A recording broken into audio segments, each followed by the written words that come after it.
Citroen Berlingo med mladimi družinami ostaja zelo priljubljen avtomobil. Ni težko ugotoviti, zakaj, saj za dokaj ugoden znesek dobite zelo funkcionalen avtomobil, ki ponuja dovolj prostora za otroški voziček, otroško kolo in kup ostale krame, pa še dokaj udoben je. Tale je sicer malce kozmetično prenovljen, tako da ima sedaj tudi dnevna LED svetila na sprednjem odbijaču, tule znotraj pa me še vedno moti, da ni stropnih ročajev. So sicer tile pa niso tako zelo praktični, no moti me tudi, da ni dovolj odlagališč. Tule spodaj je sicer eno veliko, a se med vožnjo po njem vse stvari nenehno premikajo. Je pa fino, da je avtomobil bolj robusten in ga mularija ne bo takoj upraskala.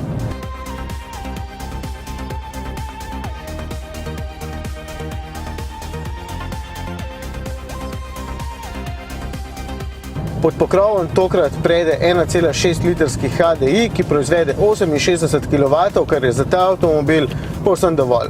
Pogrešam šesto prestavo, zaradi katere bi bil motor malce bolj tih, poraba pa bi bila manjša. A vseeno, na testu je znašala slabih 7 litrov, kar je vseeno povsem v redu. Takšen Berlingo stane 18 400 evrov, pa kaj dosti ne boste pogrešali. Sam pogrešam samo še tempomat in parkirne senzorje zadaj.